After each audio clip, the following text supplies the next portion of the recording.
I'm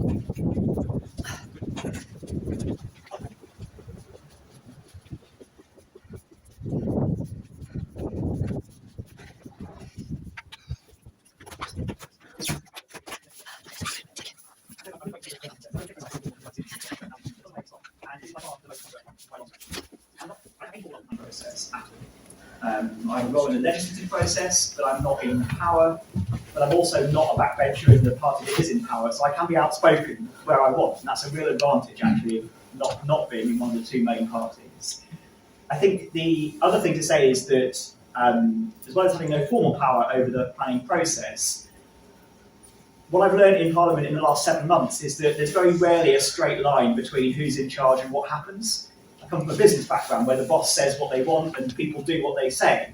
It's a bit vaguer in politics, and that's a really useful thing because it means that people do reach decisions by listening to what's being said. It might not look like that on the telly, but I've experienced a lot of the time when it comes to balancing the right priorities, actually standing up and speaking makes a difference. And we're in a big room today, we're going to hear people speak, and that does make a difference. It contributes. It lets me know that this is a much bigger issue on this development proposed site than it is anywhere else in the constituency.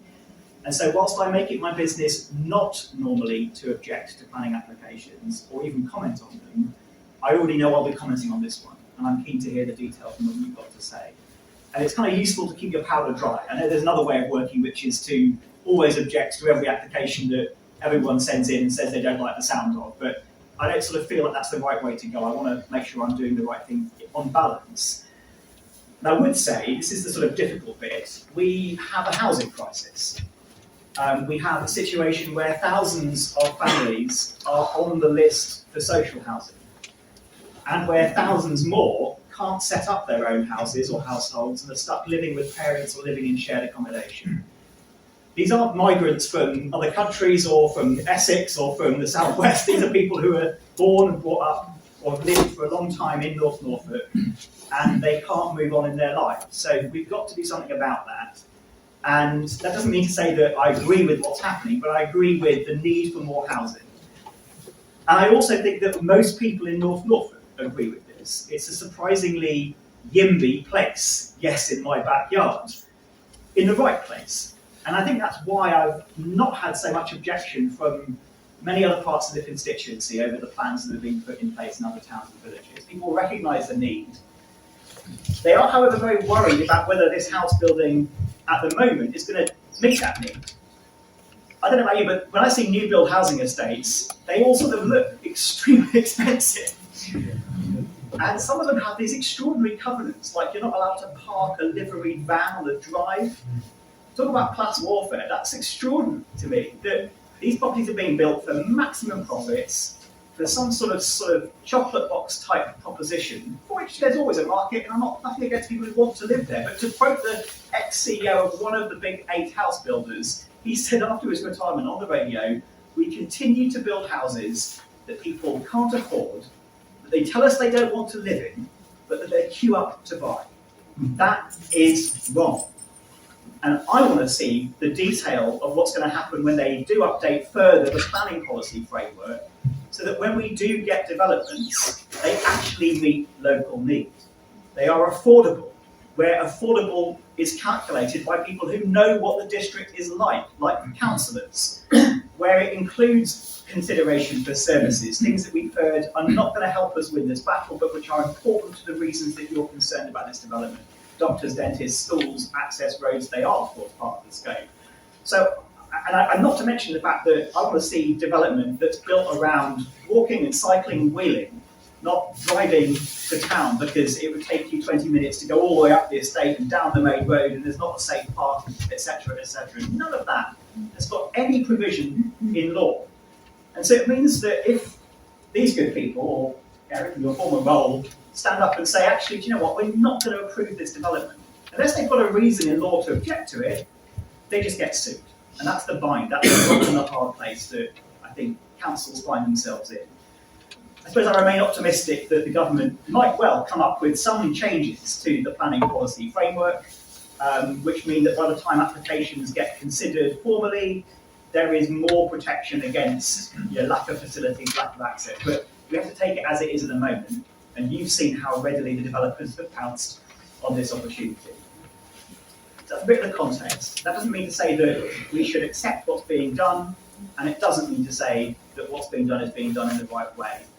And I'd also point out that, when I have these difficult conversations about planning, one of the things that I care about is local consultation and making sure that people are involved in the process. Well, this town has been involved in the process of accommodating significant housing growth for 30 years. Eric's told you where it is. We know where it is. The people who've moved into that area know that that's the part of town that's going to expand.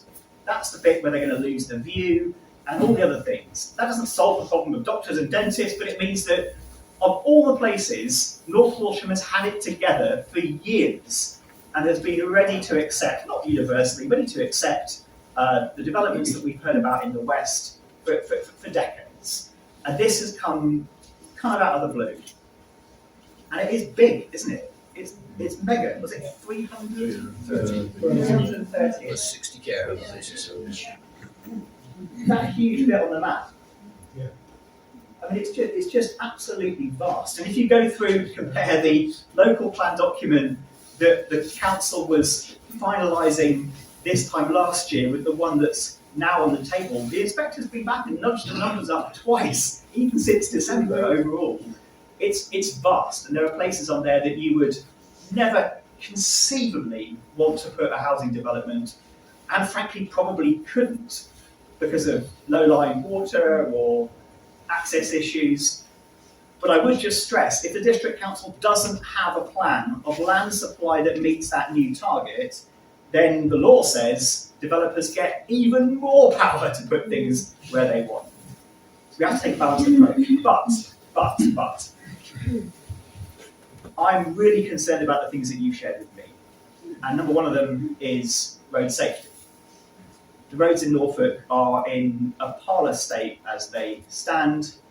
I'm relieved that the £250 million white elephant of the Western Link has finally, it looks like, been put to bed, because we can't afford to maintain the roads that we've got, let alone build any more. But we also can't afford the speed prevention, accident prevention, road safety measures that we need across the constituency. And that sort of old adage that you have to have a fatality before they'll pay attention, that's clearly not the sort of trigger point. They don't sit there doing nothing until somebody dies. But there's so little funding for road safety that inevitably the places that get the funding are the ones that have had multiple fatalities. And we're dealing with one of those tragedies over in High Kelling at the moment. Road safety in this county is absolutely abysmal. Our junctions are woefully out of date, and all these developments do is add to the problem. Now, that's not to say we should put roundabouts on every corner, but we know where the dangerous junctions are. I'm concerned about traffic. I know there are provisions in this plan to ensure that relief roads are put in both to the 1145 and to the road to nowhere. But I'm not convinced, I'm still not convinced that the number of vehicle movements from 330 houses is going to be accommodated by those roads, those access points. And that's a real area to focus on, folks, when you come to preparing your responses, is that of all the things that developers, or rather that planning committees have to listen to, road safety is a real one. And you have to make the case on their own terms. The campaigns that I've won, where I've changed the decisions that have been made, have always won when we've taken them on their own terms. We've taken the numbers, we've looked at the criteria, we've rerun the numbers and come up with a different answer, and that's how we change decisions. So I would really focus on, and I will happily focus on, leading into the issues of road safety. There are systematic issues in housing and planning that I've spoken about. Eric's spoken about the land supply and how we got here. There, of course, is some hope. As I said, I think there is a possibility that we will see changes to the planning policy framework before we see applications. And that's why I think this developer is so keen and so on the front foot, is they probably also know that. They probably also know that this is going to be an edge case, that we might hear in 6 months' time government actually putting those rural agricultural arable land protections into law and make them part of planning, at which point it will be too late. And the takeaway from that is that a delaying tactic may also be powerful in this situation. if it delays the application for long enough to be able to wait for new legislation around arable protection and food production, that sort of thing. As a whole other area that I care deeply about, farming, food production, and keeping our rural wildlife, I won't go into today. So my job is to listen to you. You might be thinking, okay, fine, what does that actually mean? I am intending on making representation on this occasion, and I'm pleased to have kept my powder dry, as I said, but I want to know specifically what the concerns are. I don't want to write a letter that sounds like someone's just phoned me and said, I want you to object to this, and I'm objecting to it because I'm doing what I'm being asked. I want to know the detailed, specific things. And that means not just the bit about taking them on their own terms and getting the numbers right and making the case about things like road safety, but also describing the effects on you. When we do get traffic and safety improvement measures passed, it's not just on the number of fatalities or accidents, it's also on perceived risk. Perceived risk makes people stressed, it makes them stop going out, it makes them lonely, and that is part of how decisions are made. And part of what I want from you, please, is for you to contact me and let me know the concerns you've got and have a possible impact on you and your life, the people that visit you, that you work with or you socialise with. What's it going to do for you? Keeping out of the things that we've heard are not going to make a material difference to the application. And then there are really two things I can do. I can write to the planning department. They're kind of stuck between a rock and a hard place. But if I can pick out anything that I think is really going to help them to make the case, either to decline or to delay, that's a really useful thing that I can do. I can amplify that call. So I will absolutely write into Dr. Paul in a way that he can receive in the best possible way. He's got to be extremely careful about his role. Well, another thing that I can do is to sue people or sue councils for being prejudiced. So I'm very conscious, but I will write something to Paul if you can give me the input to do it. But I also, I think you mentioned, John, we're going to hear this debated in Parliament. I want to be able to tell stories. That tends to be the thing which gets people thinking and gets them to realise the reality on the ground. Far too many decisions are made based on desktop research by people in Westminster who don't understand rural living. And that's why I've been banging on about a coastal minister for a long time. I think there are unique issues, particularly around population growth and housing, that face places like this. But stories make the difference. And if you've ever seen Parliament on TV, outside of PMQs, which is a bit of like a sort of weird pantomime, then you might have seen MPs sort of standing up and sitting down constantly, trying to get the chance to speak. So I can't guarantee that I'll be able to speak on this bill when it does come before the House. But I can guarantee that I will try every possible opportunity to speak at it. And that might mean that I go a bit quiet on other matters for a few weeks to build up a bit of a score so that I'm prioritised to speak on this. It matters enormously to me. It matters to me because we need house building in North Norfolk. We need affordable houses. We need social houses. But we also need them to be in the right places with the consent of the communities and the infrastructure and the services to support them. And I'm interested in hearing your views about why this site in particular doesn't meet those needs. Thank you so much for having me.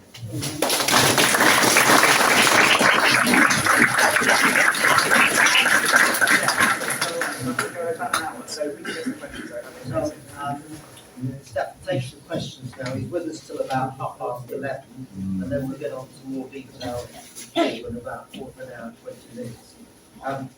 Just to throw a figure at you, the number of people on the district council's housing list looking for social housing that have a connection to North Walsham currently is just over 350. Just here.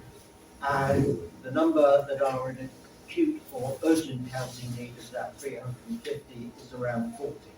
I'll just leave those figures with you because I don't think this housing development is going to do much for you there. Right, who would like to ask the first question? Nigel. Yeah, thanks for today, for organising this today. I'll go over all the, I share, I think on my sobriety, I share all the traffic. Just speak up a bit, no? It's my voice, Eric. All right. I'm doing my best. No, it's just, not everybody's going to share my views about this, but it's about the wildlife side of the town. When I sat on the district council, we looked at it and we said, let's put the development on the west. Okay, but where this is being proposed, you've got the passageway, you've got Piddly's Wood, and you've got the historic North Walsham canal, all of which are huge amenities for people who live there. And those who walk there and see how many people enjoy them. I think all of those are under risk with this development. And I totally agree with your view on the farming as well. Yeah. Sustainable farming is absolutely essential if we're to maintain food security. Thank you, Nigel. I think on that point, you know, Lib Dems are famous for being able to get around being pro something like HS2 nationally, but vehemently opposed locally. And I don't think there's anything wrong with that. If you're the person representing a community that's going to be disproportionately affected by something which might be a good thing for the rest of society, it's absolutely right and proper to speak out about it. I'm obviously concerned that major infrastructure projects get held up just because of bats. But I also think sometimes this is not only really useful, because a delay tactic could well be what you need in this situation, and an incomplete or insufficient ecological survey could well be your best friend in this scenario. But also because in principle we absolutely have to balance, again it's not black and white, we have to balance the needs of our population as it stands. And don't forget, long-term we're looking at population shrinkage in the UK. We need to balance those needs with the needs of the people that don't have a voice, who are deeply connected to our lives. If we don't preserve our natural environment, if we don't preserve the wildlife, it's not just about food security, it's also about the whole reason that we want to live in this town still. And that's because, and I live in Felmingham just minutes away from here, it's because it is a rural town. You can go out of your house and go for a walk without having to drive and park. And that is a really unique privilege, but it's also exactly the sort of thing that every government of every colour has been encouraging us to do for health and well-being for decades. So I totally take your point, Nigel. I think it's more than just finding a creature or a species that, could be used as a delaying tactic. It's a much, much more significant issue than that, but that may be a useful thing to try and look for. Sorry, I'd Right, take the next question, but just before I come to you, let us get a bit more information for you. As you all know, at the end of Mundesley Road, there's a piece of land, which is what they need to get the developers in order to put a road through it. And the Norfolk County Councillor for the area, Lucy Shires, is here this morning. And Lucy, could you just update us where we are with that? Because having had a conversation with you, I think the audience needs to know. Yeah, absolutely. So at the start of December, I received an email to say that the County Council were going to dispose of a piece of land that links the end of Mundesley Road and the development to the main road. It came as a surprise, but it shouldn't have been a surprise, obviously, because we know how these things work. So I spoke to district colleagues about it, so that they were in the picture, and we held a meeting with the developers. And I asked the question directly, are they looking to buy a piece of land? Unashamedly, they did not say they weren't. They were completely open. I must just say, if you do meet with the developers in public, they are very different to when I and my councillor colleagues met with them. So much so that I think I gave them quite a large piece of my mind just before I left the meeting. They were awful. So I've asked the county council, because the normal process is they want to sell something, they put it up for auction. They're not doing it. So when I asked them this time if they could give me some information about the sale, because I haven't seen it advertised, the response was as such, and I'll read directly. Thank you for your email. The proposal and subsequent resolution at Cabinet was for a direct disposal of this land, and I am told it is in progress, therefore we are not going to be going to auction. I hope this answers your query. Please let me know if you have any further questions. So I went back and asked, because as a council you need to prove that you are getting value for money when you sell something. So I'd asked them to provide the information regarding value for money, and the response was a very, very simple line of, currently negotiations are ongoing, so we cannot provide any information. Is this the commercial confidentiality thing? As a member, a local member, generally, we are in a position where if we need to know something, we're told because we're trusted. So I don't believe that being told whether or not we've got a value for money framework is something that I should be excluded from. However, they are keeping their cards close because I think they've already potentially done the deal and don't want to tell the community.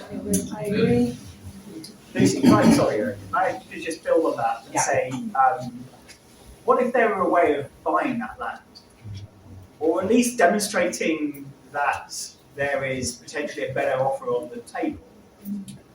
I'll just leave that with you because it's they love hiding behind process, but they can't hide behind facts. And given the scale of opposition to this development, I wouldn't have thought it would be that difficult to crowdfund the money to at least put a genuine, credible offer on the table and kibosh those plans to do a direct deal. I'll leave that with you, but thanks, Lucy. That's extremely interesting, and I think I know the person who sent that email. Might be worth trying to talk to him again. Yeah. Right, you're absolutely right, Lucy, you're a councillor, most representative, you can be told. Right, it's the gentleman there. Good morning, Jim. I'm right to make a rise. Clearly, the Durham Canal is within a stone's throw. I just wonder whether there's any scientific research been done on the Great Crested. That's a question to me, I don't know, but I'm sure we can find out. You're involved. John, you've already had contact from North Walsham. I have. You have a response from. Yes, but And also on facts. yeah, on facts, that's right. Yes, that was quite a significant one actually. It was so the whoever did the research. Oh, sorry. Oh, you have. Is your one the one at the end of Mundesley Road?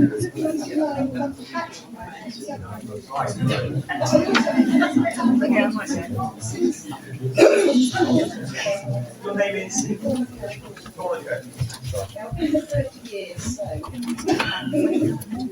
Yeah, the North Wildlife Trust actually sent an email to me, and I think I put it out to the whole of the Ramrod group, which actually showed the developers in their research were very lax. They really didn't tell the truth about the bat populations and how popular and how important this particular area is that they're talking about developing to the continued sustenance of bats and etc. So it is actually something that Norfolk Wildlife Trust are putting their response in to the planning application on the 5th of February, I believe. So they're well in time before the 13th of February deadline, and that will be included in that response. So they know about it, but the trust is well aware of it. They sent me a copy of that. It will be automatic objection. When people are moving there, they know about foxes. Yeah. We know the foxes are running, because I've seen them, you know. Yeah, I like to know, maybe they want to have holes on. yeah. I mean, it will do an awful lot to actually compromise the wildlife in both Aston Way and Pigneys Wood. There will also be quite a high degree of pollution, I believe, from surface water drain off if it goes ahead. And just as a small matter of point, Natural England are the ones that actually have a lot of sway when it comes to neutrality, which is an issue that's held up quite a lot of planning applications. Unfortunately, they have a break-off point of 20 hectares. So if the land is below 20 hectares, they don't actually have too much of an interest. And unfortunately, this particular development is just below it. It's at 16 hectares. And there was also an argument that it didn't fall within the River Bure catchment area. But actually, doing a little bit of research, it does actually flow into the River Bure, just below London Bridge.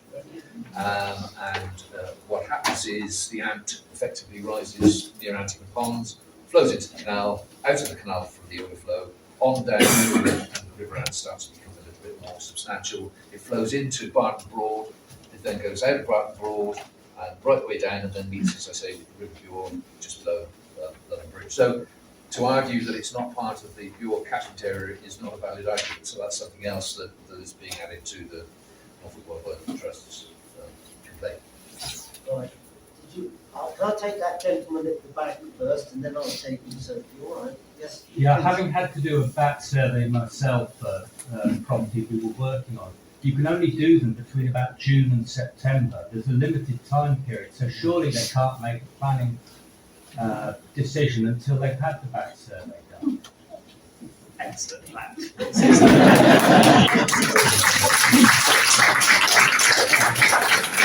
Well, this is what they don't like us getting together in big rooms, isn't it? Right, Sophie.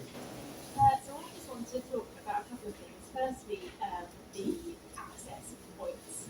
I don't believe that development houses will have enough money to sort out the junction from the bypass anyway.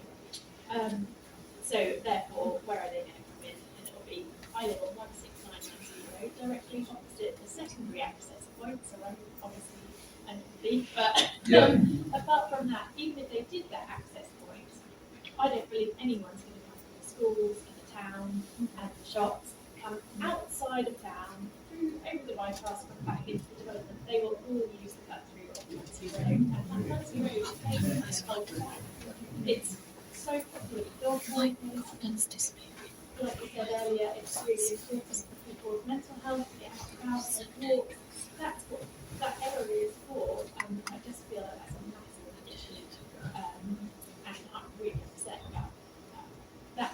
Even if that happens, I'm so upset about that. The other thing is, I don't believe that they will build a care home. I think that's a complete load of rubbish. They'll say it, they'll say it so it happens, and then they'll say we'll money for them. I think also what will happen is they're talking about doing the development in 3 phases. So phase 1 would be something like 30 or 40 houses. So what they'll do is they'll say, oh well, we don't need to build the bridge, we don't need to build the roundabout in connection to the to the bypass, because there's only 30 or 40 houses and they've been adequately absorbed within the existing road framework, and then they'll. Yes. Yeah, just to pick up those points. Developers have made it pretty clear in a private meeting myself and Lucy had with them, and Kate's joined us as well on that their intention is that they won't do anything about coming out onto the 1145 until half the site is complete. They're expecting to come in on Mundesley Road. And what they were is the ultimate viability of the site. And some developers, Hopkins are pretty notorious for it, Gladman are another one, they're pretty notorious for it. They get halfway through a site, they promise a certain proportion of affordable housing or new access, and then they come back for revision of that original approval on the grounds that the site is no longer viable on that basis. And they can't afford to provide affordables or provide the new access. And we all know, put a bridge over the cutting, which is what they have to do, it's not cheap. In fact, I've talked to the town there, who's a civil engineer. Where's the affordable housing on the Unsmithy side? I just started some industrial units. Yeah, they were never required to on that one. Under a previous NDC administration, who let them get away with it. And the industrial has had to be there. She can't build houses that close to a railway line with the gas storage sidings and gases. Can I just ask a question at this point, Paul? When outline planning permission is applied for, you then, as a district council, can put in certain provisions. In other words, full planning may be granted on the understanding that you do this, and this. How strongly can you say to the developers, if you don't put that bridge over the Castle Way and if you don't make a proper connection with the bypass, you cannot go ahead and build, you can't even put a brick on the ground? I mean, how can you really insist on that? That's the point, really. Ultimately, no. You can lay down a central place. And a site like this is going to be several pages of very detailed conditions and stuff like this. There will be a requirement in something called an S106 agreement where they have to hand over money towards roads, health, social care, schools, all the things that are impacted by the increase in population. But that does not prevent them coming back halfway through development and then claiming that it is no longer viable because architecture, etc. And trying to wriggle out of some aspect of what they originally agreed. And ultimately that can happen to court. Council coming to court is very expensive and usually a waste of public money. Right, we'll take the next question, lady there. Just so you know, town clerk Wendy Murphy, you just see Wendy at back there. I've got all the plans, they're all They've got there. all the plans there, so when we finish, if you want to look at all the plans, they're all at the back of the room. And there's also, And Wendy, can you put my number and my email address on that somewhere on the front if I pass it down to you? Yeah. Is that all right? also there is an open day on Monday at Cedar House where you can come between 10 and 3 and they'll all be there as well. I'm gonna But, announce that at the end, but anyway, so I've got, there's a hand there, and then there's another one. Thank you. Yeah, I live right at the top of A1 Road, and that's partly why I bought the house, because of that view. And it's for my well-being, and during COVID, I had a dog with me, and going into Hickman's Wood, you feel so much better, for your health, and if you're feeling a bit down. Also, they're all going to be that side of the road, £300. They're probably all have 2 cars, so that's another 600 cars. The roads are not closed in North Walsham. People aren't going to use the train and buses to get to Norwich. They're going to go by car.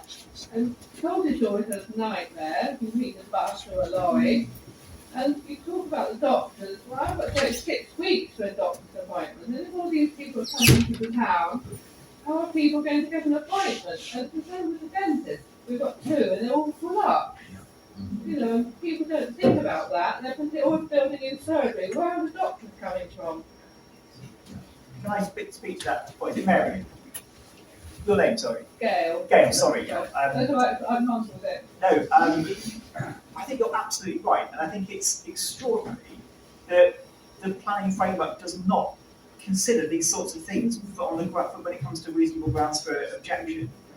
It's completely shocking. This is the sort of opposite of placemaking. It's place breaking actually when that's allowed to happen within narrow criteria that you can actually object to do with road safety and sewage. This is insane. Where's the vision? Where's the plan for the town? Well, we know what that looks like because we've been debating it for 25 years to the west. And I think this is one of the many things that needs a complete shake-up. I would say, if you had the patience to read my general election campaign literature, you know that health is a big thing that I'm campaigning on. I think completely separate to the planning process, there is some reason to be hopeful about the changes that are happening in our NHS locally, that's not the time to discuss it today. But I just wanted to acknowledge that I think it's totally ridiculous that when it comes to something like placemaking on these sorts of scales, this is going to have massive impacts on the town. Potentially good if the development's in the right place. We want a vibrant town, we want people to live here and to be able to live here. But it's completely ridiculous that it's not really part of the consideration. It's a token sideline where we think about either schools and doctors and dentists and access to public transport and exercise are as fundamental to me and my lifestyle as whether I've got a house and how many bedrooms it's got. Also, the wrong side of the town, a lot of people are not going to walk into town like I do. They're all going to use their cars, and the car parks are already full. I went down to Sainsbury's on my way, the car park was even full at 9:30. It's enormously frustrating. This country is teeming with architectural talent that can't get jobs because the only jobs in house building are to build identikit, profit-maximising houses for developers. We know it can be done. We know that places can be built around walking and wheeling and cycling in other countries. We know that low-cost, affordable, zero-cost to heat homes can be built. They're even being built in North Norfolk by housing developers who've got a social purpose and are able to mix expensive housing with social housing. Some of those social houses they've got are absolutely fantastic and they cost nothing to run. So it can be done. This isn't beyond the wit of man. Thank you for raising it. Thank you very much. I have a lady over there, then I'll come to you 2. I've got 1, 2, and another lady there, so I'll take you first, right? Yes, stand up, please. Angela, just going back a touch, you were saying they wouldn't put in for access, so that would mean that construction traffic would have to go down Ingo Road? That is what they're expecting to get away with.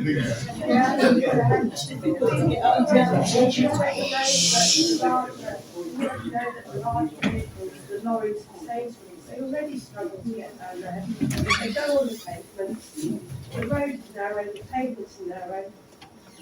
So really, that's really not going to be safe to have a construction traffic go down the main road. Yeah, because Sophie, the detour you're talking about is actually, apart from being up Mundesley Road, it's also down that two right angled junctions to get to the one with the five, isn't And it? actually, Which is a one-lane road. Have to park along that road. Absolutely, so it's one lane. The big three roads, the Mundesley Road, the Lingate Road and Crow Road, they'd actually be. Crow Road, then we go down Crow Road as well. Yeah. Can I just make a point there? The Richborough Estates, they actually commissioned a company called Hut to actually do a report on traffic survey and traffic movement and people movement within the town. And one of the things they said in that report was that the Lingate Road is only partially compromised. Which is absolutely, that's a quote from their survey. And as we all know, it's actually down to one lane for a lot of the time. It's hugely, and they also make all sorts of other points in that particular survey. They say, for example, that the maximum distance you should have to walk to main facilities is 800 metres. And then they go on in the rest of the survey to prove that everything from that particular site is more than a kilometre. So, I mean, the report itself is absolutely. And that's a big opportunity to challenge because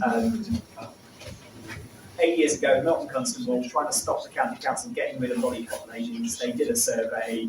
The survey looked like madness to the residents, but the difference was having a retired traffic cop in the village who was prepared to go out and sit and count traffic for 3 days.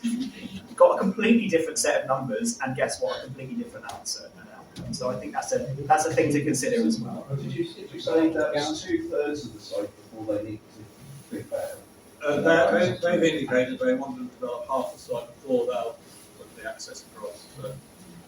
Right, I've got a gentleman there, and a gentleman there, a lady over there, and another lady there. So I'll just take it in turn, and in answering your questions, you just keep it a bit tighter, and then we can get through all of this. Right, sir, please answer the question.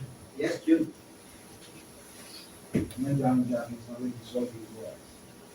One of my concerns is, which I'm going to sit behind me, the finish point at Lingate Road and the old Mundesley Road with the traffic. That road is used by HGV vehicles that come from Cromer and need to go to Yarm. They can't get under 2 of the bridges in the town. They can only get under the bridge that leads onto Mundesley Road. They're coming down the wrong side of the road because some of the cottages in that road haven't got their own parking. They park in the road. Same in Lingate Road. Well, they're now on the wrong side of the road. Coming the other direction, Sainsbury's got 2 bus routes, and the buses that come from the garage, not in service, they come backwards and forwards that road, and the pitch point is at T-junction. And at the moment, I cross that road regularly every day with my dogs. And I stand there sometimes 5 minutes waiting for cars to reverse up while lorries try to get round the corner on the wrong side of the road. So on Can we Thursday, request that the council carries out a traffic survey? It would, council doesn't normally undertake any survey, just has the developer provide a survey, which is a realistic survey. Now, we would challenge them on this, and when I'm just in my read for objection, but a visual quality of the survey done by Richborough are a key part of your objection. You do need to go and read them, because they are objections. Right, gentleman next to you. Paul Heinrich, Mundesley Road.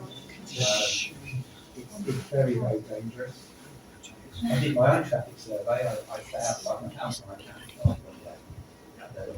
No doubt that during the 6 hours, I counted 8,000 vehicles going up and down, including buses, many lorries, HGVs, lighthouse shapes where the lorries go by. It's dangerous. I was walking on the pavement the other day. There's only one person. I was driving along, he dropped something for him to pick it up, swerved on the pavement. If he hadn't reacted quick enough, I would be a fatality. you know, it's a dangerous road. Even if they get permission and they build a roundabout further down the bypass and they open up Mundesley Road, no one's going to use it. They're going to use Lingate Road to cut through. And if they come along there, they're coming back from Norwich, they're all going to work. They're not going to go to the roundabout further on. They're going to cut Lingate Road. It's a road, you can use it. It was built 1,000 years ago by the Normans. It's still as wide as when it's built for track, not for buses, not for noise, not for Well said.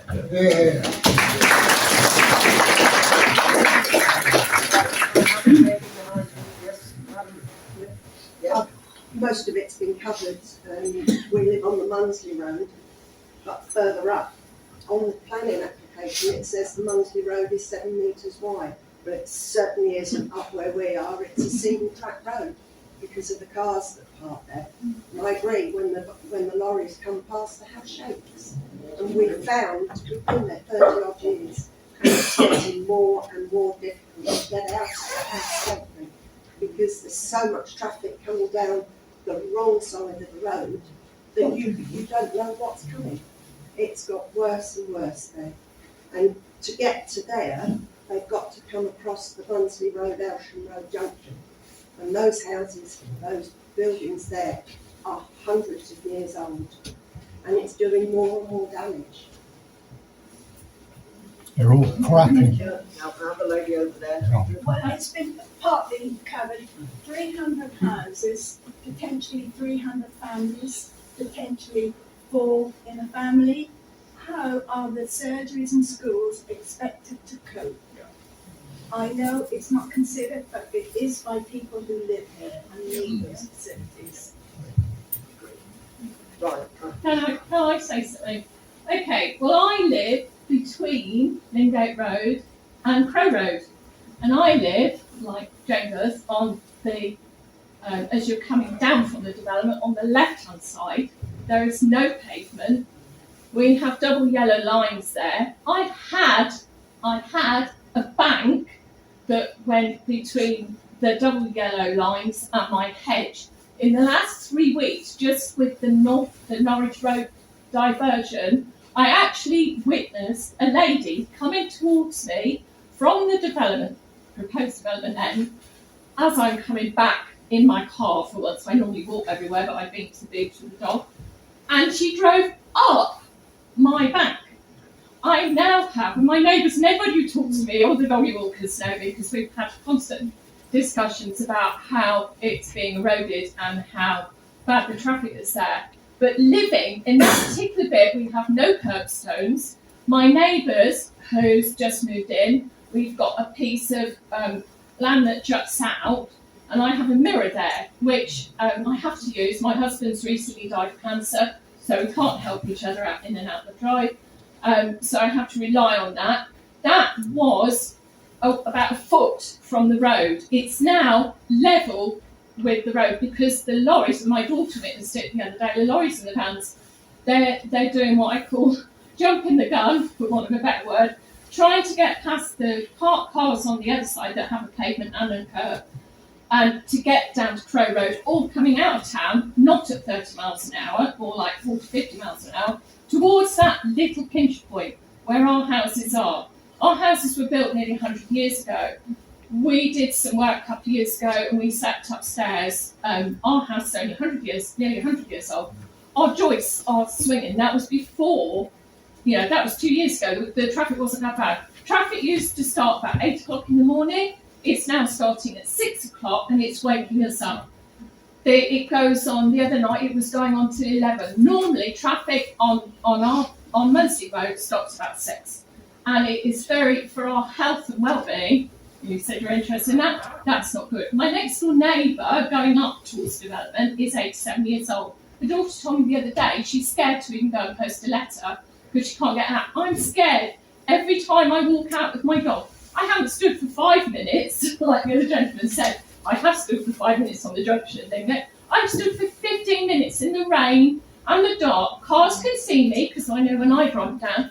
Nobody lets me cross. I can't get into my own house. I can't get out of my own house safely. And in the car, I mean, God help me, I mean, I think one day, one of us, on that particular stretch from Lingate Road to Crow Road, they're either going to be a lorry. There's also, did you know there's 2-storey transport lorries come down Mundesley Road with trailers on the end? Do you know there's out of service buses come down? Why do they need? We've got no buses on that stretch of road. I phoned the Highways Department, I'm still waiting for them to come back. Matthew Guttridge on the council rang me back straight away. He was really good, gave me lots of information about the planning development. Transport haven't come back to me. They did do a flashy thing a couple of years ago. That was me, so they got that done. Yeah, and they haven't followed through on that. I'm quite prepared to stand there with a gun because there's enough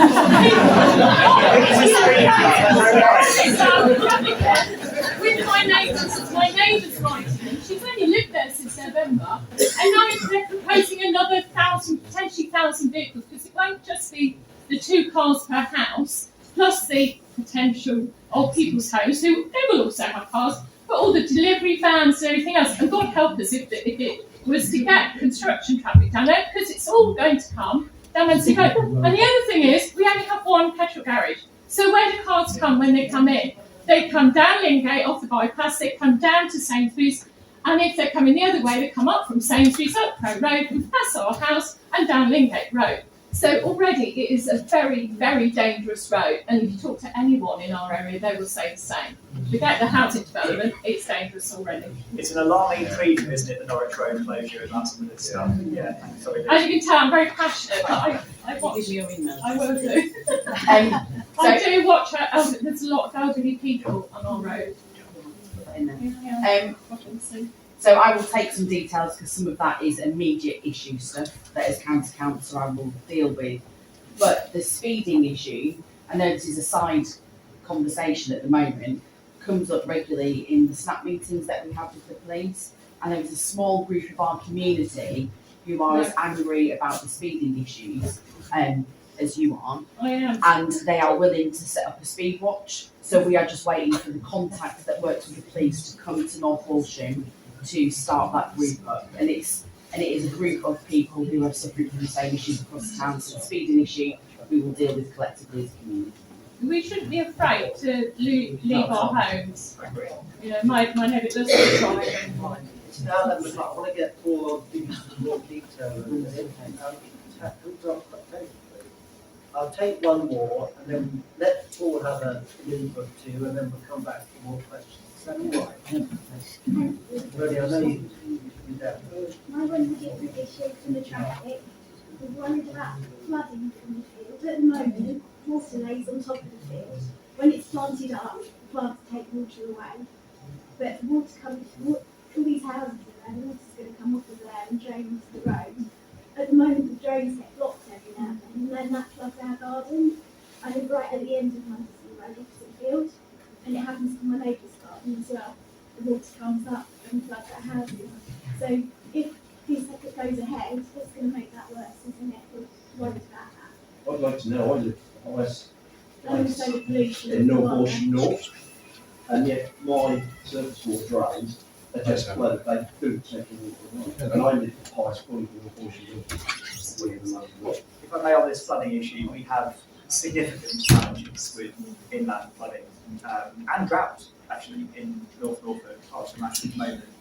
As a result of climate change, that's what's exacerbated it. We've always been sort of vulnerable to flooding, but the incidence and the severity have gone up significantly in the past 7 or 8 years.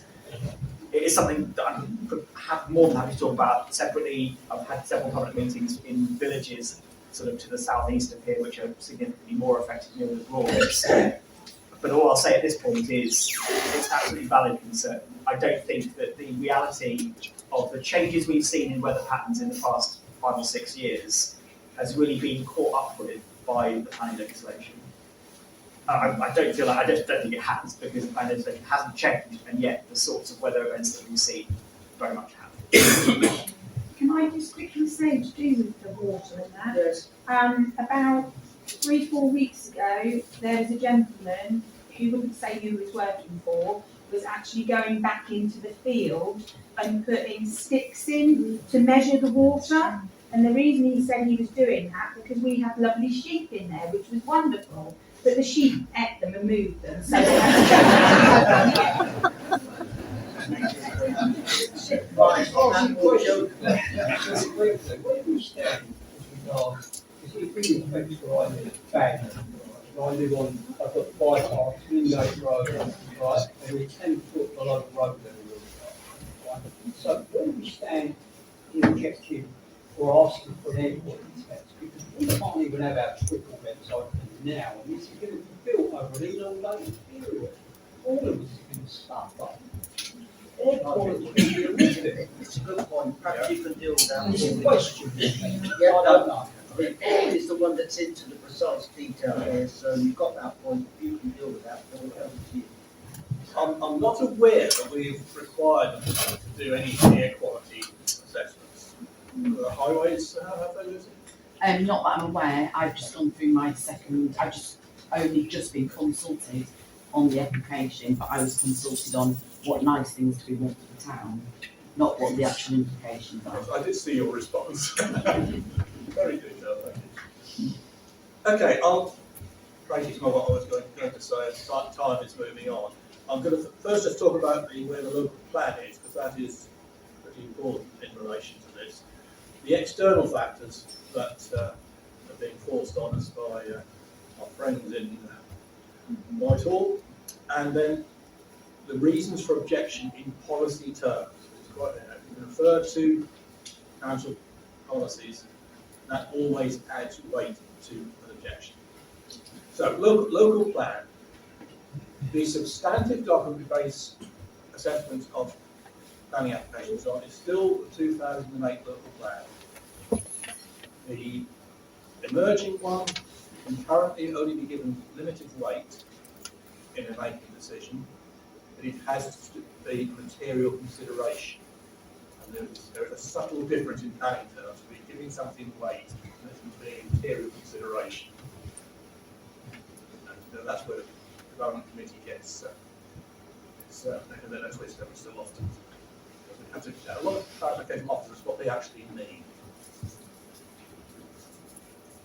The current position with the emerging local plan is that the inspector demanded additional land applications. Immediately, Richborough suddenly reappeared on the equally controversial site in Cromer, and an increasingly controversial site in London. Or not, that's only 60 there. That's a lot further on the side of London. So, the district sort of think, oh, we've been offered an opportunity to get out of jail free with this. Quite happily, not talking. Then they realised exactly what they were doing, because this site was rejected previously. I'll come to a bit more detail on that. But the inspector now has all the objections. He is going to be holding public meetings. Just received an invitation to make a motion speaker on this one. I will be. He has to get, once he's ready, he has to give 6 weeks' notice. So the earliest we're going to see any public hearings is probably well into March, if not April. It is unlikely that the new local plan will be signed off and become policy until August, possibly even September. So this application goes forward to their knowledge that they are working on the existing local plan and only give material consideration to the proposals in the new plan. So that's quite an important issue at the moment, because that is not an argument. There's various external factors. You all know what we've been getting from Councillor Rayner's department and this week from Rachel Reeves, which basically they want to remove a lot of restrictions, and they'll set out if the site is suitable for that criteria, then developers can have a go at it.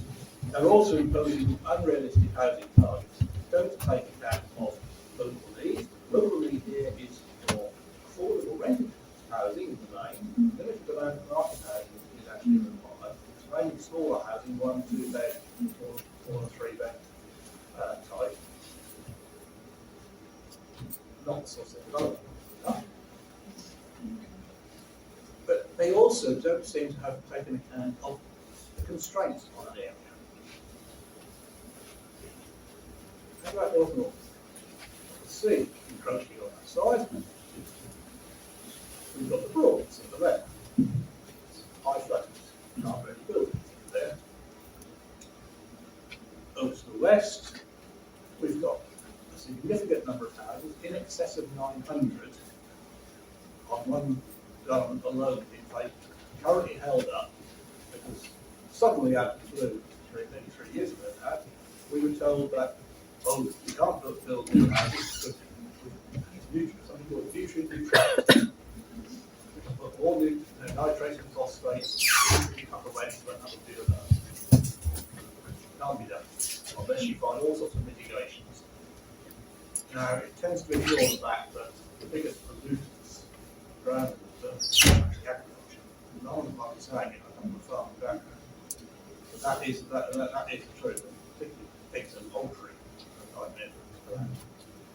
But we are held up as we don't have what's called a 5-year land supply. In other words, 5 years of approved developments that are realistically going to be achieved. Not for anything we haven't done, we've given up permissions up to the point where we can't finally sign some off because there are no mitigations for neutrality. So this 5-year land supply argument we're getting from developers is actually a bit of a red herring. We technically do have that 5-year land supply and more. But in government terms, we don't.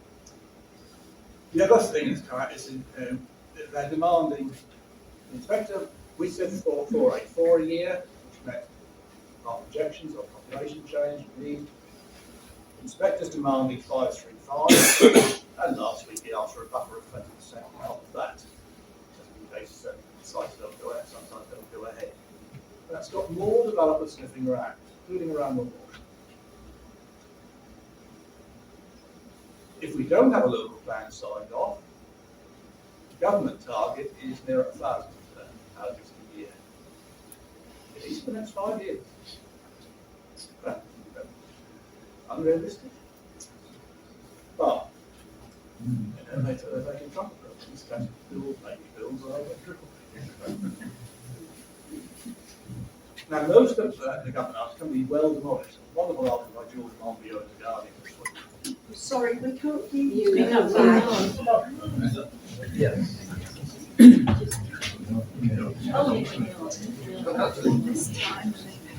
Is that better?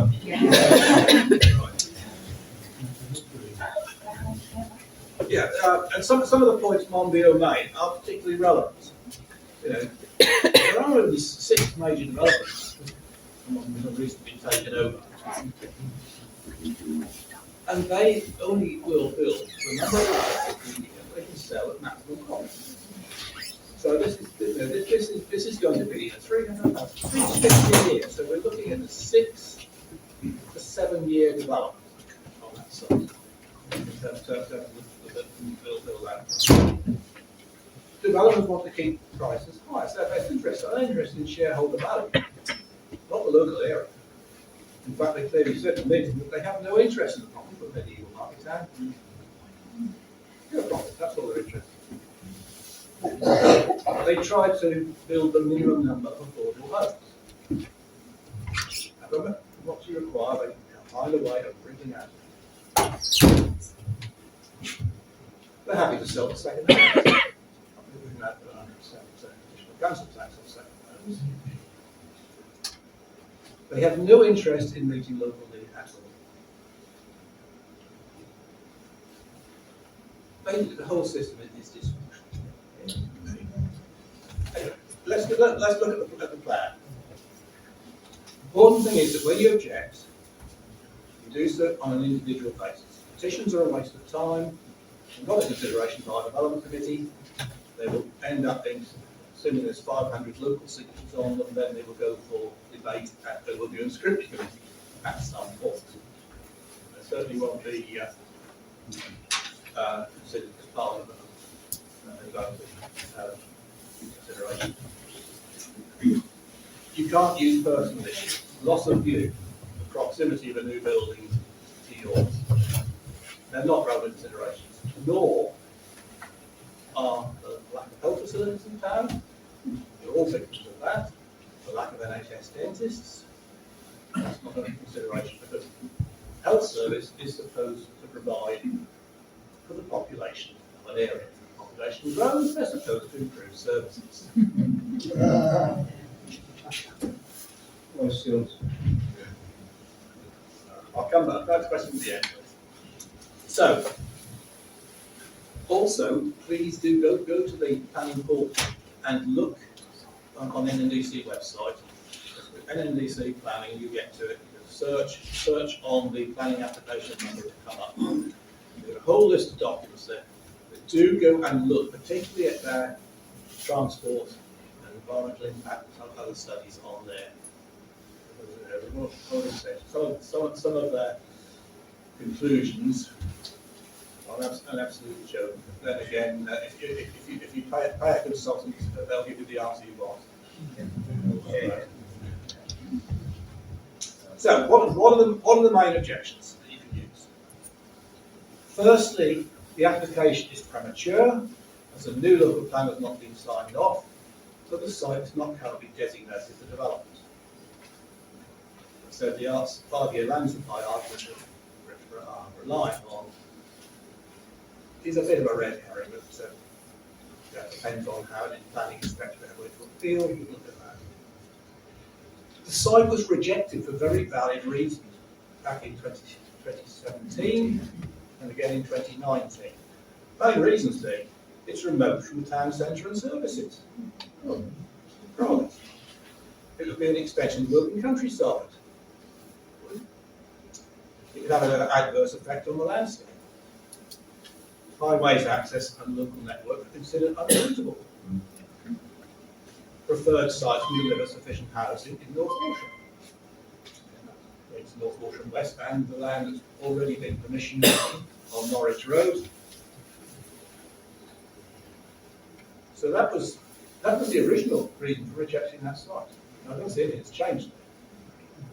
They did a later evaluation, softened it up a little bit, but even then it was scored negatively. Settlement, susceptibility to groundwater flooding in places, part is susceptible to surface water flooding, potential to affect the setting of a Grade 2 listed building, potential negative biodiversity impact. Wildlife Trust, people have nothing to say on that one. That they have. It's immediately adjacent to the footpaths. It's arable land. One of my family farmers, people farmed all for 500 years. Arable land is for growing food, not for building on. There's issues around mature trees, hedgerows, lots of natural land, as I said. Then there's no proven need for additional housing in the town beyond that which is planned. So the North Walsham West is a very, very thorough plan. Massively detailed comprehensive development brief for it. We know exactly what's going to happen with that one. And it will be done well. So if we pick up the issues, you can pick it up. There's various ones, particularly around the transport infrastructure. So our policy CT5, we can't have all of these. Yeah. That looks at development impact in terms of access on foot, cycle, public and private transport. Okay, so there's no public transport serves that end of town in any sensible way. That's why I want them around the place. The main bus stops are located by the way, and that only gives you maybe 3 or 4 services per day. They're certainly not the sort of services that will get you to a doctor's for an appointment. Then there's a walking distance. They actually completely go against their own study, which says the base of a school should be within a certain distance, and the school will only double that distance. There is no safe walking distance from that walking route from that site up to Manor Road. Assuming Manor Road actually has enough places. But Mundesley Rd, that with county, as the S1 says. There's no safe walking route up Mundesley Road. Too narrow, too much traffic now. So there's those issues. There's issues around the highway network. We've already knocked it around, so I won't go into those. There's other congestion issues because it will move traffic.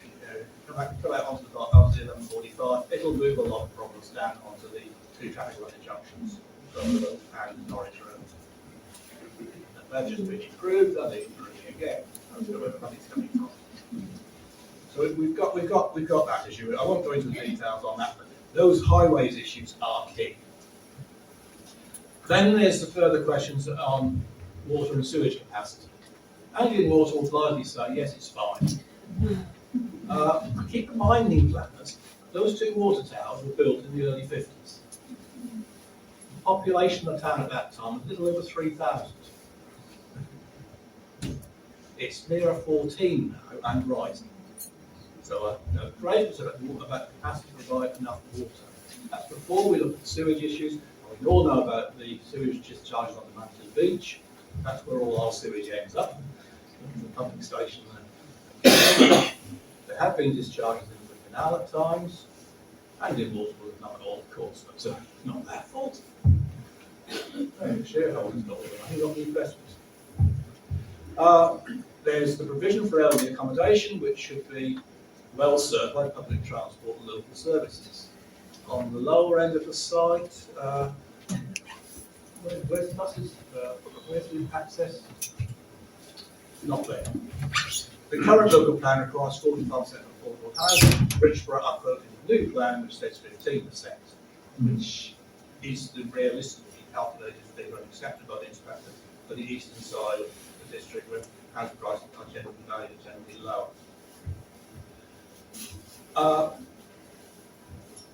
There's the protection and enhancement of landscape character, environment DN2. There's the open space designations. Yeah, a lot of open space will be taken up by that supposed sustainable drainage system, which will trap all the surface water within the site, supposedly. Two little lagoons that they're putting in. Is that going to keep all that water off Little London Road? I understand they've recently been digging holes for shoving sand in it. Yeah, I don't know. They're entitled to go and do some initial surveys, which clearly means they haven't actually done any proper work on it before. Open space, there's the developer contributions. Most of those are related to health, education.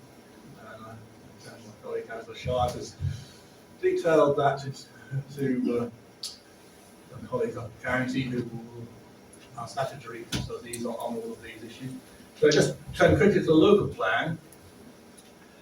Our new policy CC1, growth should be climate resilient. It doesn't appear to comply with clauses C, D, F and G of those new policies, so issues there. Sustainable construction, so that will be a reserved matter. I'll come back later to have that. Are these going to be passive house standards? Are they all going to have heat pumps? What about the noise along Somerset Rise from that whole row of houses with air source heat pumps? So that's rattling away. There's CC7, they know the flood risk and surface water drainage. That's another key one for those who know that site far better than I do. If you live there, you know what flooding issues are. Come back to the whole sustainable transport, the CC9 policy in the plan. That is the key one. Just reiterate all the issues under the existing plan. But they haven't put things like travel plans in, which they're going to be required to do under the new one. There should be a transport statement on full transport assessment. They're not even intended to offer any mitigations to highways I'm aware of. The highways will be pushed to demand some. It's a speculative application. Diving. Look, government says you've got to build more houses. We can make you this offer you can't refuse. My officers are going to get a rude shock. I have to say now that I will not be actually sitting as a member of because I'm the committee when this is discussed. I've been warned off by the monitoring officer that I'm too close to the objection to it. So my vice chair will be chairing that meeting. I will be speaking as a board member from the back of the room. So does that mean you don't actually have a vote then? I don't get a vote on it. So I mean, if people who don't have, if people are actually excluded from being able to vote because they have a vested or they have an interest in it, all you end up with is people who say yes. No. No. All right, good. I've chaired this committee long enough to know that you can be a parent to go one way, and then you suddenly realise that they're all heading in completely opposite direction. Anyway, I'll just, the last little bit, very briefly, is relating to the wildlife, including retention of trees, hedgerows, woodland. There's a lot of trees on that site. So we need that, we need to be absolutely sure that there's protection on those trees. I know a lot of tree protection team aren't keen to put a blanket order on it, but they are having words. So, once you object, time is ticking. I've got a total of 8 weeks to make an assessment and to give a decision on this. It'll be longer than 8 weeks, but this has to be done by a committee. Would anyway be a major application. The Assistant Director of Planning has called it anyway. I wouldn't expect given the projected workload from my committee over the next couple of months that it would be before April. However, be aware that Richborough are arrogant. They have clearly stated that either we're given permission or they'll go straight to appeal on the grounds of non-determination. So if we push for a deferral to get all the extra information we need to make a proper decision, they will still go to appeal. Fortunately, the appeal system is in such a state that it could take 18 months for it to be heard. But they will do that to put more pressure on the council. Is there any opportunity that within that 18-month span, it could be refused? Yes, but then in which case the appeal will still continue. Once they've appealed, that's just about putting more pressure on saying, yeah, do your line, we'll get away with it, we'll offer even less. I'll stop at that point. Right. Thank you very much, Paul. Come back to Paul in a minute. Steph's going to have to go in 2 minutes. Has anybody got an urgent question we want to ask the MP before Steph goes? Yeah, Sorry, going backwards quite a few years to the previous meeting we had at the community centre, we were told that Richmond were not allowed to resubmit plans for another 25 years. What happened there? well, that's when I can come back and answer that one. Okay. For you. That's the history. Sorry, thank you very much. I'm going to be very quick. I'm Bernie Marfley. I totally understand what you're talking about. I don't live in your area. I live on the west side of the town, on Elsham Road. I totally support and understand what the prospect of what you're going through. There's a couple of things I just want to raise about the local plan. This might sound technical, but it's very important.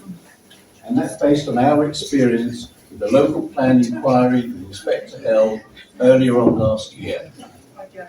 And what happened there was that we didn't have any representation from our councillors at that meeting, from the town, the district, or the county to speak on our behalf.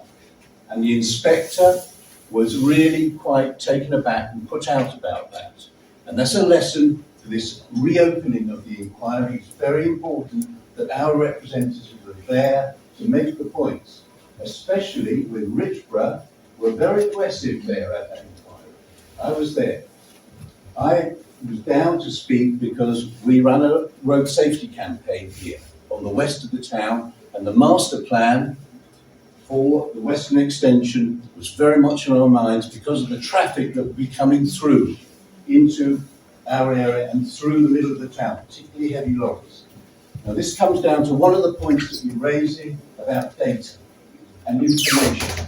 and there were major flaws in the information that was delivered by the consultants for the master plan, which is sponsored by the district, but carried out by the developer. And they were wrong. And it was a year ago that I raised that after the inquiry with the district officers, and I still haven't had a substantive reply on that.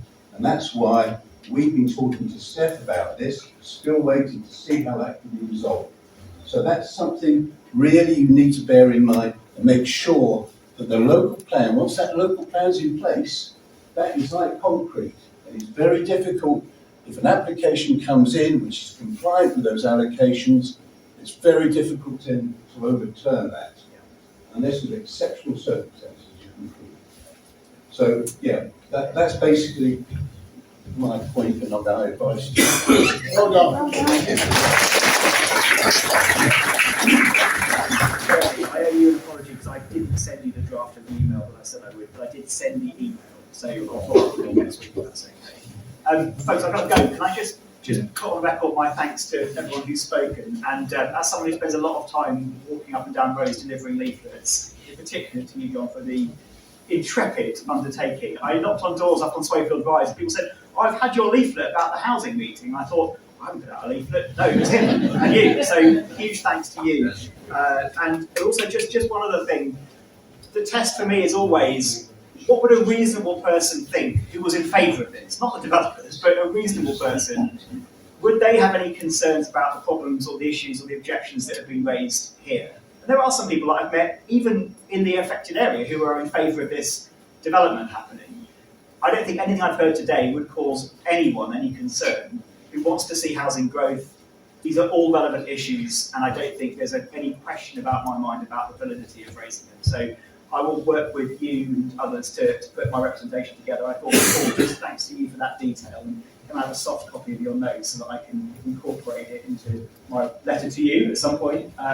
But just, I really appreciate you taking the time to sit through this and make your voices heard. And see you soon.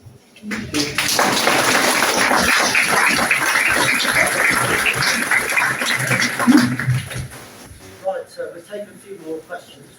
It might be a while. Yes. Yeah, Ian, Mundesley Rd. Just in relation to the pressure on services not being a material planning consideration, can it not be argued from the national framework require planning applications to demonstrate how they contribute towards sustainable communities, and therefore it's not a sustainable community if you haven't got enough places for people in schools, dentists, doctors, etc. I know what you're saying in terms of their responsibility to provide that, but okay, the way these things are dealt with is there's something called Section 106 agreement, which is basically a sum of money that must be paid. The health services will request a certain level, education will request a certain level, highways may or may not request funding towards necessary improvements. And that funding then comes in, it goes to the ones that you want to see, it's allocated as it goes, it's requested. They usually call an awful lot of arguments. We have a lawyer who's spending time doing nothing but dealing with that's 106 agreements. They can be very, very complex and time consuming. But that's how those issues of health, education, are dealt with, simply by a request for funding. Sometimes it's unrealistic, Norwich Road one, education lasts about 100,000, based on the number of extra children who go to Millfield, knowing that there'll be a new primary school built in the future, the West built it. They suddenly came back and wasn't over £500,000. They suddenly decided they were short of money for special educational needs. That justified the request, but unrealistic in terms of love. So there's always arguments around that. But that's where what happens with that funding when it ends up with health authorities or with education authorities to be under control.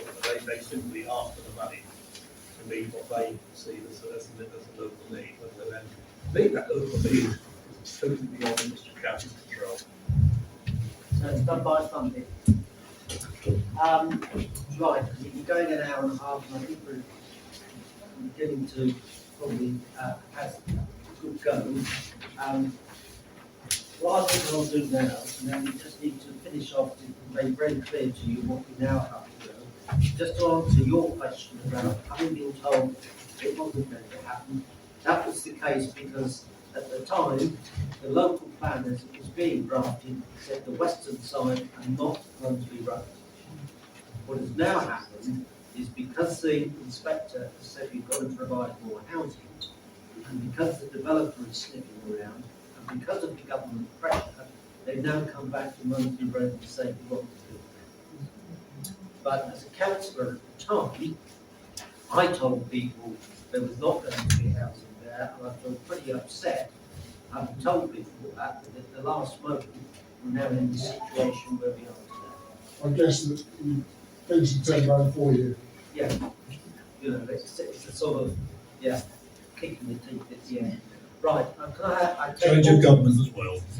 Can I just take all the questions and then we'll try and answer them and then wind that up. Mm-hmm. All right. Yep, sure. Right, the lady over there, and then I'll come to you.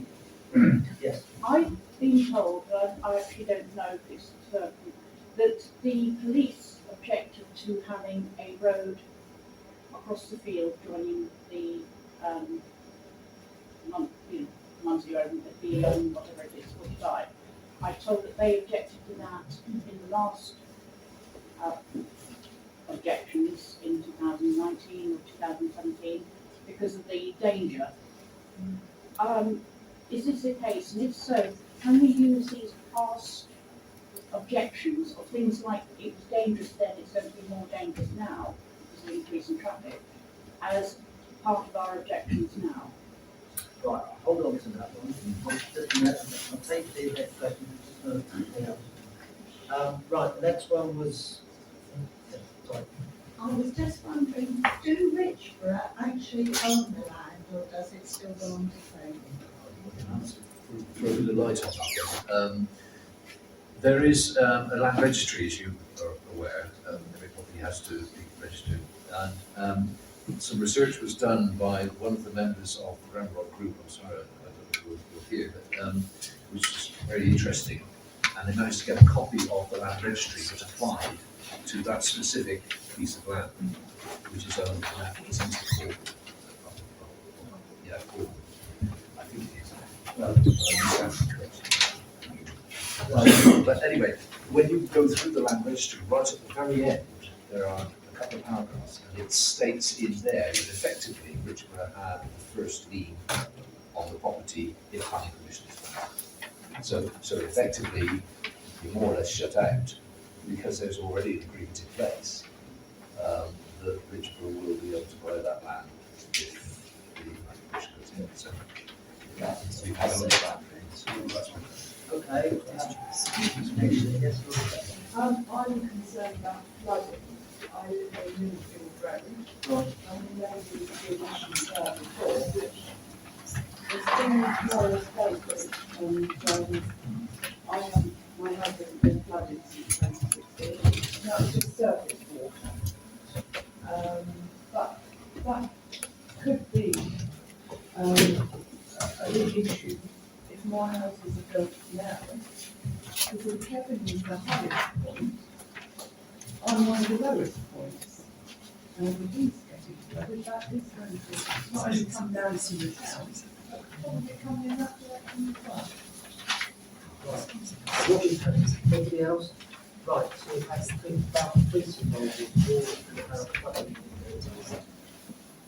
Okay, until there's an actual drawing, then the police are unlikely to make any comment.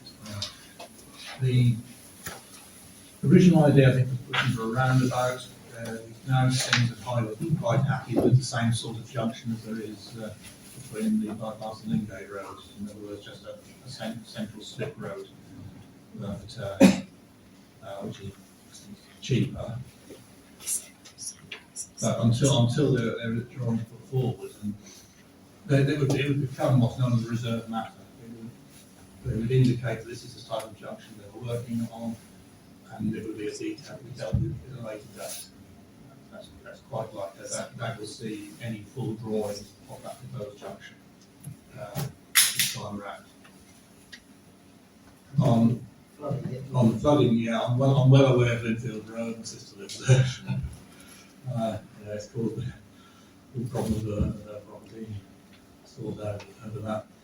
We're still waiting for angling water to put in that tank. And they finally sorted out their issue with Grand State, who actually owns that piece, but they need to start paying for it. Drains and culverts and what have you, will clear that. About 600 recovered. Yeah, whether they've been maintained since then is another matter. I haven't been looked for a while. It's another issue which you want to show now, that's if Lucy's still here to help up, you ask Lucy, she can give you an update with the with further drainage improvements on the Linfield estate. All I have to say, it all starts somewhere around 2089, and every year to date it's not finished. Right, what I now want to do briefly is very simply to tell you what we now have to do. Right, okay, well, we have until the 13th of February, of course, which is the closing date for the for any submissions that might be against the application, planning application. I have here copies of a summary of possible objections that have been put together, and I also have leaflets that what is a valid objection, so it actually concentrates the mind on those areas of objecting that we need to concentrate on. And I've also got some leaflets here which will show you, which explains the three main options that you have for submitting your objections, either through the portal, email, or by post. And all the details are on these leaflets as well. So if anybody wants one of those before they go, then please feel free to. I think it's very important because the possible areas for objection have been listed here. The key thing is individuals have to write in with your own particular style. It can't just be a standard letter. Yeah, don't parrot fashion. Yeah. Well, excuse me, I'm dyslexic and I want to have a speak. I think it's by horrible.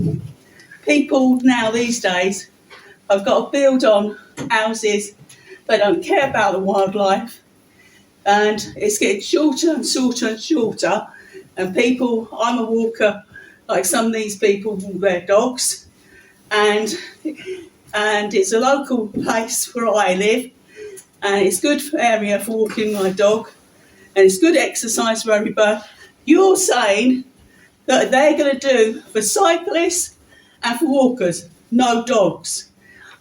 It's a public pathway there, and public pathway says it's for everybody to walk. And I think it's, why your demonstration are saying certain people with just bikes for kids and walkers. It should be for everybody.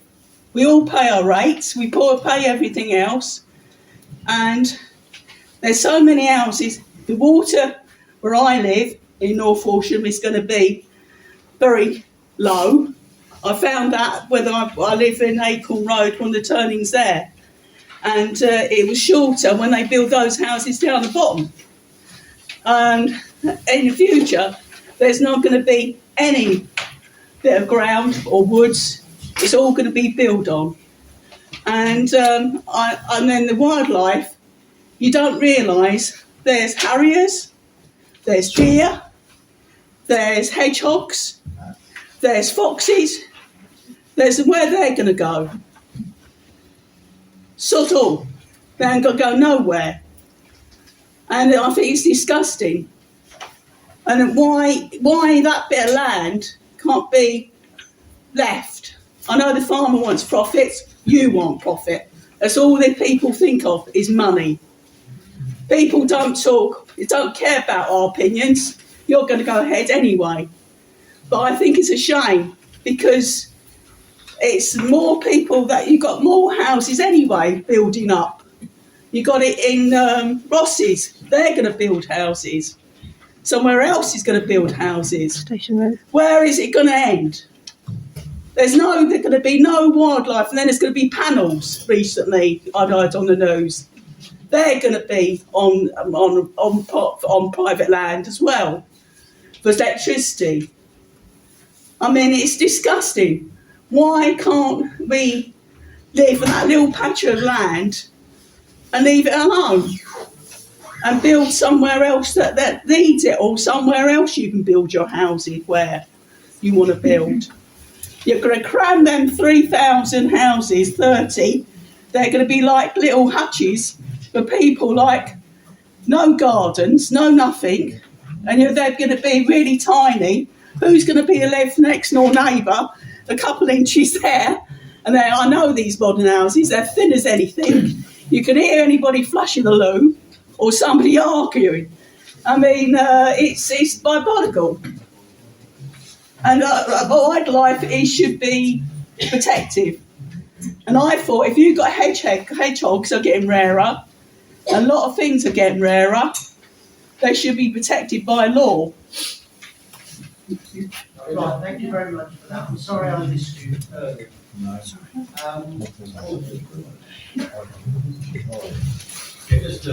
Yes, okay. Sorry. Yeah, just a couple of points on that. There's no question of restrictions on Aston Way County operating. But it remains open to everybody. Well, it ain't. It's not magic. I heard it's just for cyclists and walkers. No, it is a multi-use park. Well, that's what I heard originally, and I was up in arms. But a lot of people are up arms because they use that work as it's a public path for people to actually walk their dogs or even walk. I can't speak for where parts of it are on the farm now. Certainly the old railway section. No, this is where I live. I live at Acorn. I live at Weaver's Close, and down the bottom there is a pathway, a local pathway. I'm talking about that way. That there are a lot of people have been using it for their dogs to walk on, and people to walk on anyway. I'm not against people walking or cycling. I'm just against the people. Why should they stop it with shops? They pick up, put up, and everything else. No, cannot. Well, that's public. It's not. I know that because it's close to the canal. I just will take one and excuse me. I'm sorry, contact and then I'll send it to them. I was going to say, what I'll do is I'll copy it. Is this Mundesley Rd? It's Mundesley, isn't it? Yeah.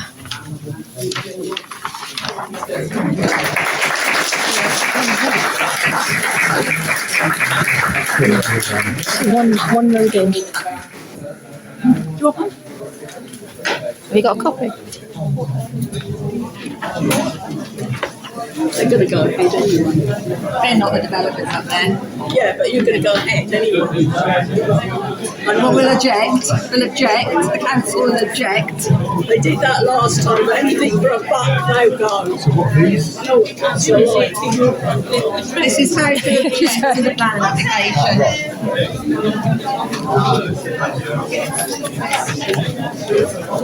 Okay. I think these are the three. 1, 2, 3. Yeah. Anybody else want one? Oh, there we go.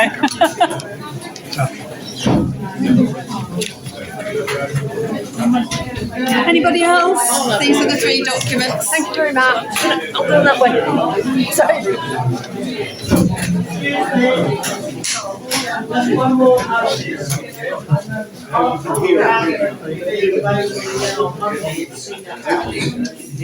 also on Wednesday evening at 7 o'clock. Yeah.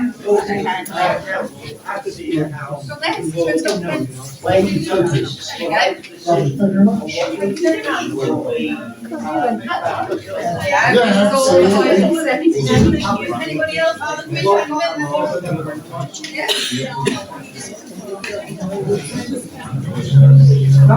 Carry on. So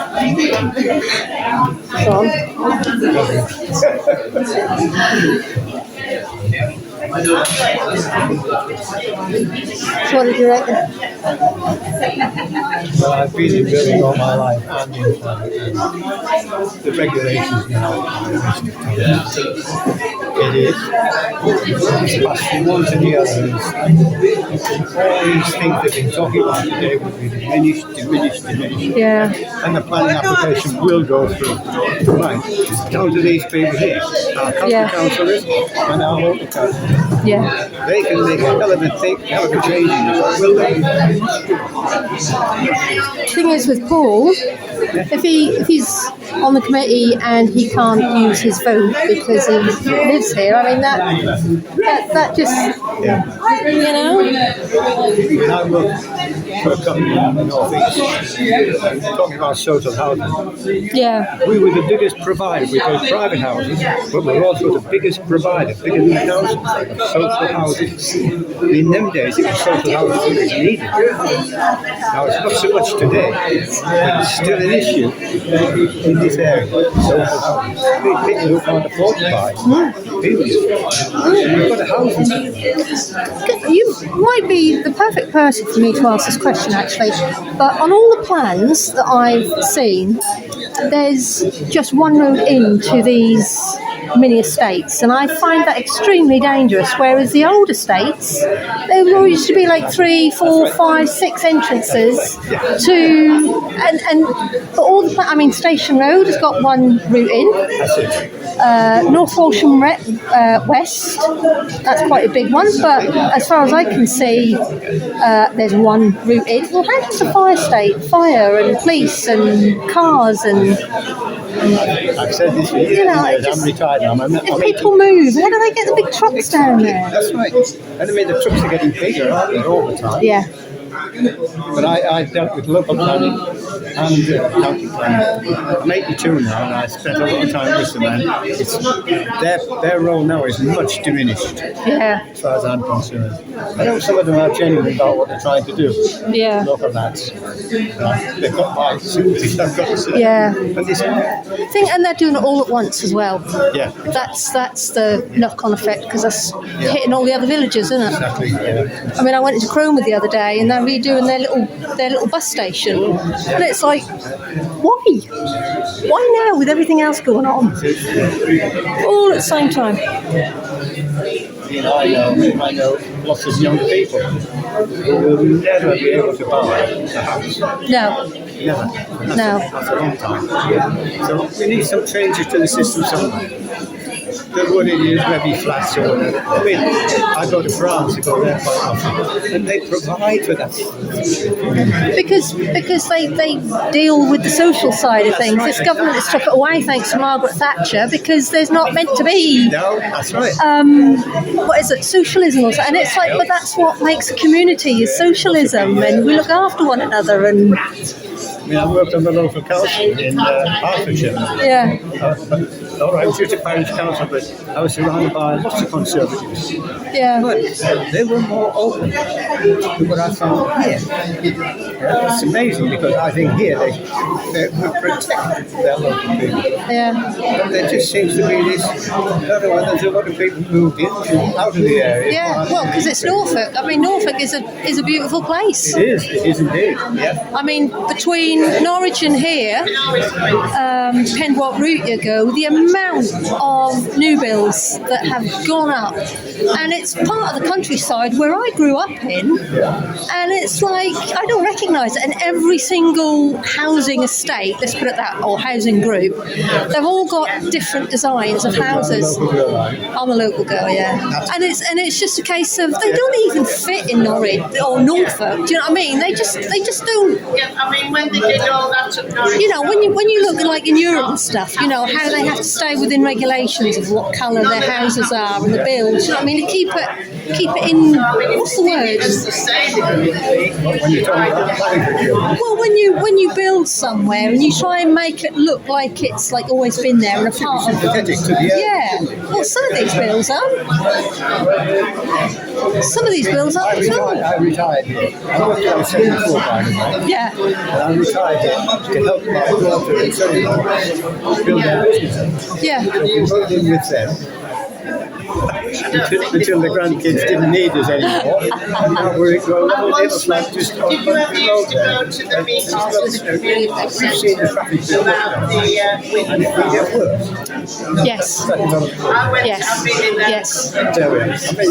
Because, but now this is North Walsham. These roads are like, you know, how do they cope? How do they cope? But it's been a good turnout. Anyway, nice to meet you. Thank you for your chat. So no, you can't do that because there's a canal there. Good turnout.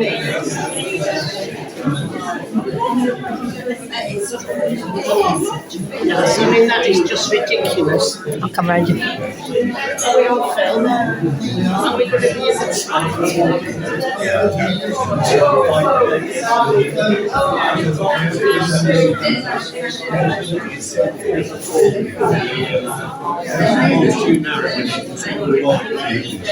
Hi, Bernie. Right now, hello. How you doing? Are you alright? Are you Don? Yeah, hi. Are you Councillor? Yeah, thank you. Bernie, can I have your email address before you go? Can I have your email address before you go? Hi, you're Councillor. Are you a councillor?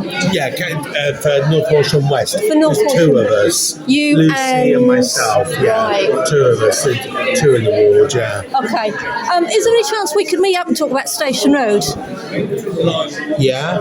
What are your concerns there? I'd like to meet you. The paper that I've got to do with deals about the 45,000 that's going towards the AstroTurf, 14 grand going towards the Bitten Line and all that stuff. It's like, well, what is coming back into the community of North Walsham? Yeah. And is there any way we can stop that? Because that really needs to be possibly like rearrangement of the cemetery, because the more I'm reading into about the water and the, you know, they even yesterday when I went down to the A149, they are taking up pavement that they've already laid because of the moisture in the ground and the risk of flooding. And that's the reason why the skate park is a skate park, because that area there has flooding issues, and it's a case of Station Road's build is just behind that. And they're also, I think I read that they are incorporating an outdoor gym within that build right next door to the gym. So it's all those questions of picking those apart and finding out, has those deals gone through, and have a good chat about it. Sure. Because I live North Walsham West and I've never met you before. Send me an email. It sounds a long time. I'm not around now until the 15th of March because we've got a once-in-a-lifetime holiday to South America coming up in 12 days. Yeah, it's a one-off. So I'm back on the 15th. We go in 10 days now, and I just had a hip replacement, so I've got lots of catch-up to do. So I'm not going to be able to do that before, but I am back on the 15th of March, and as soon as I get back, we could meet up. Yeah, I'd really like that. Yeah. I don't know how far down the road that'll be with Station Road development, but yeah, not happy with what I've discovered about it. I know, the whole, and I got kind of involved with the one on Norwich Road as well. I mean, there's so much building going on around North Walsham, isn't there? And which road do you live in? On Station Road. I'm literally Station Road. So when there's been rain, the drains, floods, right down there, that little, I would call it a little roundabout, but it's not quite a little roundabout, opposite the shop. I've witnessed the road just flooding, and it's like 54 houses on that site. Where's the runoff going to be? The drains are buggered anyway on that road. And then learning about the money of where that's going, and it's like, well, but this is a public playground, it's still got all that stuff there, and it's just a question of Can we change it round? Can we change round where the cemetery is built? Because it makes more sense there because of the low impact of Station Road. But I'll chat to you all about that. Do send me an email about the 15th of March. That's the day we get back. And your email is on the North Norfolk District website. Right. Yeah, use that one because then it comes through to all my stuff for North Norfolk District Council. So it's better to use that one. It's all together. Yeah, Okay. yeah, really nice to meet you. Nice to meet you too, Don. Moving into the top. I'll move out your way now. Sorry. So you think it's probably be a lot for time? Unless they are affordable costs, given the average wage in your field, 125,000 a year.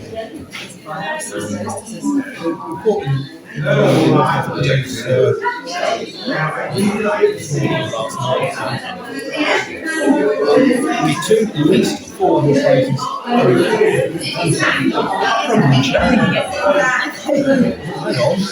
Say, are they affordable? That's at least affordable places. At least affordable. I was going to say affordable. That's expensive then. They are less affordable than London if you take them to London.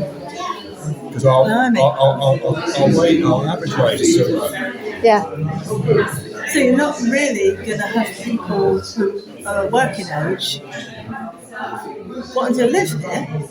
But even if they did, they'd have to commute. They'd have to go at least They would as have far to as commute. Norwich, wouldn't Norwich. The jobs are in Norwich, Gordon Business Park. And Norwich is commutable from here, it's not that far.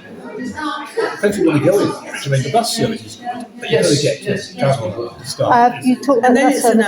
an My parent-in-laws 2 days ago was in an accident on the bus because the bus hit a car on the B1150 in Culture. So That's a dreadful. it is. We don't need more traffic going through there. No, but really, do we? it's a case of where do they stand, having an accident, because they were passengers on the bus with everybody, and it's just like, this is getting worse. Were they hurt? I don't know if that's what I've been But even questioning. if you're not, it's the inconvenience of being in an accident as well, Yeah, isn't it? because the bus couldn't leave, and Yeah, I mean, they're in their 80s. And then there's now. witnesses, because you've got to stay, because you're a witness because you're on the bus. It's an absolute nightmare. The traffic issue with Colchester and Oxford has never been resolved because it's put in too difficult category. And it was built how many hundreds of years ago? And it's still a village at the end of the day, isn't it? How can you change a village? It's still, if you're going to put a bypass around Colchester, where would you go? You wouldn't go with Oxford, right? Because when you come across the river, you're going to. You come on the other side, you're into the Upper Bure Valley, and the high landscape value area around Hobbs. Yeah. It becomes extremely the terrain is a little worse than this. But yet they cannot be. What would the cost? Well, this is. Every part of this country costs way more than it does anywhere else. It seems. You see, what I find ironic watching the news the other day is that the airport, the third runway, they're saying about we need more houses, and they're now going to demolish all these houses to put a third runway in. Really? Yes. I couldn't believe what I was hearing and watching on the news because it was like, are you kidding me? Demolishing houses that stood there for hundreds of. Well, I think the oldest is probably about 102 because you could see it. And it's just like. I've never understood this issue. It's come back from the airlines all want to big hub areas. Stansted isn't a hub, you can limited to where you can fly from Stansted. Gatwick, yes, there are some international flights out to the Americas from Gatwick. Not a huge amount. Everybody has to go to Heathrow. I know Heathrow too well for some reason. Yeah. But I just think with airports, they need to be dotted around anyway. There's no joined up thing. We have had the issue with planning. We have a government who, on the one hand, insists we've got to build all these houses, and somebody's run a computer model and said you've got to put that many there, that many there, without any thought as to whether the land is available, what the constraints on that are, whether there is employment there. And the Norfolk approach to employment is around Norwich and down the A11 corridor to Cambridge, to link into their Cambridge-Oxford arc. It's not to bring in development in North Walsham, that is 70% of our economy is tourism and recreation based anyway. So the chances of getting significant high-tech development, for example, is what we really need, other than in small locations like Scotto, the business park there, is limited. Most of the jobs will be in and around Norwich. And you can't always commute to Norwich by train because you've got to get from the station then out to wherever the job is. Yeah. And a lot of the jobs are in the city centre. I think a lot of the jobs are going out, the workmen on the roads, aren't they? So it's this lack of clear joined up thinking that is half the problem. Now, the constraints on North Walsham, sea on one side, large area of outstanding natural beauty, area of high landscape value, as they've now redesignated them. To me, it's a downgrade. Yeah. Along Cromer Ridge. The Broads, that way. Yes, and you're not going to. There's a limit to it. How far you can develop Stalham, heavy little industry. You've got no decent transport, and it's on the edge of a Zone 2 flood risk area. And then there's tourism. Do you know what I mean? Well, if we brought a lot of the houses out of being second homes and holiday lets, we could solve a lot of the housing issues at a stroke. Yeah, because didn't Eric say at the beginning there was like... What did he say at the very beginning when he said that, and I'll just leave it there sort of thing, and he said there was like 40 houses needed somewhere and there's 70 something, and it's like, well, they're building 2,500 potentially, aren't they? And it's like such a small number that is required. Yeah, it's because North Walsham has more facilities, it's already the largest town anyway, more facilities, particularly in terms of transport. It has a railway, which of course Fakenham doesn't. Fakenham may have other obvious areas, but the transport from there to Norwich is pretty poor. The road to Lynn is pretty poor as well. So the plan has over a number of years designated North Walsham as a major growth town, with Cromer, Sheringham, Holt as lesser growth, and Cromer showing particularly constrained because you're right up against Cromer Ridge.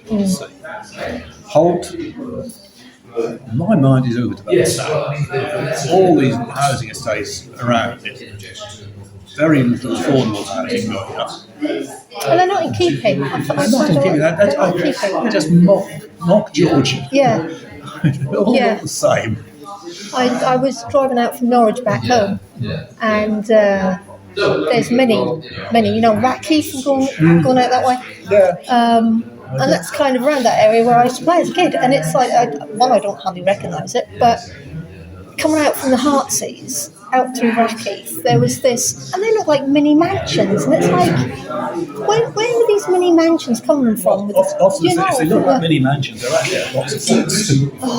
Oh, really? Do you think? Because they had the commons at the front. And, do you know what I mean? It's like, they'll put out those. We need lots of 4 and 5 bed houses, don't we?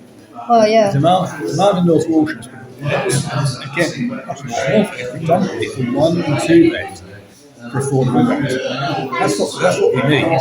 Yeah. Because the private rental sector is drying up. But we've also got the fact that the government are now kind of, with the DWP, I saw that there was something to do with the benefits they're done, that they were going to was it free something? So then claimants have then got to pay more, and it's like even that's See you all on Wednesday, Paul. See you Still Wednesday. at Eric. Yeah. What did you say at the beginning with the when you right at the beginning you said that's where I'm going to leave it. You said about 40 houses, and there was two figures that you. Oh, yeah. Sorry, Paul. What there is I think I was talking about social housing.